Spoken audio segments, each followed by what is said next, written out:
नमस्कार, मैं हूं आपके साथ स्नेही श्रेयस। आयोन भारत देख रहे हैं आप। और ये कैसा लोकतंत्र है जहां एक सोशल मीडिया इन्फ्लुएंसर को सिर्फ इसलिए जेल भेज दिया जाता है क्योंकि उसने पाकिस्तान और आतंकवाद के खिलाफ अपनी आवाज बुलंद की। शर्मिष्ठा, जो पुणे से लॉ की पढ़ाई कर रही हैं और सोशल मीडिया पर लाखों लोग उन्हें फॉलो करते हैं, उसने सिर्फ इतना कहा कि पाकिस्तान आतंकियों का समर्थन करता है और कुछ बॉलीवुड एक्टर्स जो फिल्मों में देशभक्ति का ढोंग करते हैं, असल जिंदगी में चुप्पी साध लेते हैं। क्या इतना बोलना अब देश में गुनाह बन गया है? हाँ, उनकी भाषा सही थी या नहीं, इस बात पर चर्चा हो सकती है, चर्चा का विषय हो सकता है ये। और उनकी भाषा गलत है, ये भी हम मानते हैं। लेकिन ममता बनर्जी सरकार ने जिस तरह से एक राष्ट्रवादी युवती के खिलाफ कार्रवाई की, वो न सिर्फ शर्मनाक है बल्कि पूरी तरह से अलोकतांत्रिक भी। शर्मिष्ठा के वीडियो को लेकर पाकिस्तान और भारत के कुछ कट्टरपंथी तत्वों ने उसे धार्मिक धमकियां दी। सर तन से जुदा, रेप की धमकियां, हत्या की चेतावनी और इन सब का सबूत शर्मिष्ठा ने सोशल मीडिया पर सबके सामने रखा। लेकिन क्या बंगाल पुलिस ने इन धमकियों पर कोई कार्रवाई की? नहीं। उल्टा उन्होंने उस युवती को ही गिरफ्तार कर लिया जिसने सिर्फ इतना कहा था कि पाकिस्तान आतंकवादियों का गढ़ है। दरअसल शर्मिष्ठा कोलकाता की रहने वाली थी। जब उन्हें धमकियां मिलने लगी तो वो अपने और अपने परिवार की सुरक्षा के लिए कोलकाता से गुरुग्राम चली आई। एक रिपोर्ट के अनुसार शर्मिष्ठा को कोर्ट ने नोटिस जारी किया था, जिसके बाद वो अपने परिवार के साथ फरार हो गए। इसके बाद कोलकाता की अदालत ने शर्मिष्ठा पनोली को गिरफ्तार करने का वारंट जारी किया, जिसके बाद गुरुग्राम से शर्मिष्ठा को गिरफ्तार कर लिया गया। शर्मिष्ठा की गिरफ्तारी के बाद रिलीज शर्मिष्ठा, शर्मिष्ठा और आई स्टैंड विथ शर्मिष्ठा के जो हैशटैग्स हैं वो सोशल मीडिया पर ट्रेंड करने लग जाते हैं।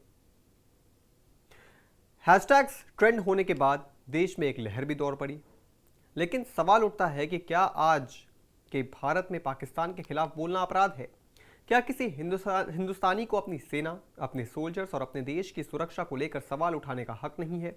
शर्मिष्ठा ने कोई बम नहीं फोड़ा, कोई हिंसा नहीं की। उसने सिर्फ एक वीडियो में अपना गुस्सा और आक्रोश जाहिर किया, तो वो भी एक पाकिस्तानी यूजर के भड़काऊ कमेंट के जवाब में।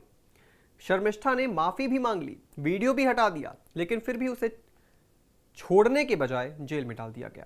क्यों? क्योंकि वो अकेली थी, सिस्टम से लड़ रही थी और सच बोल रही थी।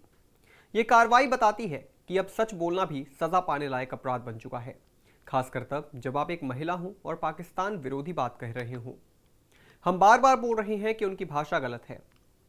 आप किसी धर्म विशेष का नाम लेकर नफरत नहीं फैला सकते, लेकिन उस बात के लिए उन्हें माफी मांग चुकी है और वीडियो भी डिलीट कर दिया। लेकिन ना तो उन्हें बेल मिली, ना ही उनकी बात किसी ने सुनने की कोशिश की। हाँ, ममता दीदी को शायद तब कोई दिक्कत नहीं होती जब महुआ मोइत्रा जैसे नेता हिंदू देवी देवताओं का अपमान करते हैं, मां काली का अपमान करते हैं। जुलाई 2022 में एक टीवी चैनल के कार्यक्रम में महुआ मोइत्रा ने कहा था, मेरे लिए मां काली मांस और शराब स्वीकार करने वाली देवी है, हर किसी की काली अलग हो सकती है। इस बयान ने बड़े पैमाने पर विवाद खड़ा किया था।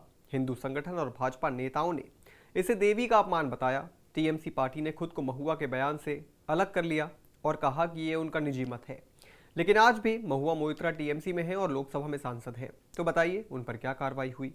इसी बयान से पहले एक कंट्रोवर्शियल डॉक्यूमेंट्री फिल्म काली का पोस्टर सामने आया था, जिसमें मां काली को सिगरेट पीते दिखाया गया था।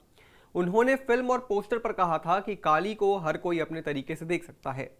तो हिंदू देवी देवताओं के अपमान से क्या ममता बनर्जी को कोई फर्क नहीं पड़ता? खैर, इस पूरे मामले पर कंगना का भी रिएक्शन सामने आया है। कंगना पूरी तरह से शर्मिष्ठा के साथ खड़ी हो गई हैं। कंगना ने अपने इंस्टाग्राम अकाउंट पर एक स्टोरी पोस्ट करते हुए शर्मिष्ठा को रिहा करने की मांग की है। कंगना ने अपने इंस्टाग्राम स्टोरी पर शर्मिष्ठा को लेकर एक पोस्टर जारी किया, जिसमें उन्होंने लिखा, मैं मानती हूं कि शर्मिष्ठा ने अपने वीडियो में कुछ अनुचित शब्दों का इस्तेमाल किया, लेकिन ऐसे शब्द आजकल ज्यादातर युवा इस्तेमाल करते हैं। उसने अपने बयान के लिए माफी मांगी है और इतना पर्याप्त होना चाहिए। उसे अब और अधिक धमकाया और परेशान करने की जरूरत नहीं है। उसे तुरंत रिहा किया जाना चाहिए। एक्टर और जनसेना पार्टी के चीफ पवन कल्याण ने भी शर्मिष्ठा की गिरफ्तारी पर रिएक्ट किया। उन्होंने एक पोस्ट शेयर करते हुए कहा, ऑपरेशन सिंदूर के दौरान कानून की छात्रा शर्मिष्ठा ने अपनी बात रखी। उनके शब्द कुछ लोगों को दुख पहुंचाने वाले और खेदजनक लगे। उन्होंने अपनी गलती स्वीकार की, वीडियो डिलीट किया और माफी मांगी। लेकिन पश्चिम बंगाल पुलिस ने शर्मिष्ठा के खिलाफ कार्रवाई करते हुए तुरंत कार्रवाई की। लेकिन अब टीएमसी के नेता, चुने हुए नेता, सांसद सनातन धर्म का मजाक उड़ाते हैं। तो लाखों लोगों को जो गहरा तीखा दर्द होता है उसका क्या? जब हमारे धर्म को गंद धर्म कहा जाता है तो आक्रोश कहाँ है? उनकी माफ़ी कहाँ है? उनकी त्वरित गिरफ्तारी कहाँ है? देखिए, जाहिर सी बात है, ममता बनर्जी की सरकार की ये कार्रवाई पूरी तरह से वोट बैंक की राजनीति से प्रेरित है। ये वही सरकार है जो बांग्लादेशी घुसपैठियों को बचाने के लिए कुछ भी कर सकती है, लेकिन जब कोई भारतीय युवती पाकिस्तान को आईना दिखाती है तो उसके खिलाफ एफआईआर दर्ज की जाती है। ये दोहरे मापदंड नहीं तो और क्या है? क्या बंगाल अब देशभक्तों के लिए सुरक्षित जगह नहीं रह गया? क्या वहां की सरकार सिर्फ उन लोगों की रक्षा करेगी जो पाकिस्तान के प्रति नरमी बरते? ऐसे कई सवाल हैं जिनका जवाब देश की जनता जानना चाहती है। इस पूरी खबर पर आप क्या सोचते हैं दोस्तों? हमें कमेंट करके जरूर बताएं और भी तमाम बड़ी खबरों से जुड़े रहने के लिए आप देखते रहें आवन भारत।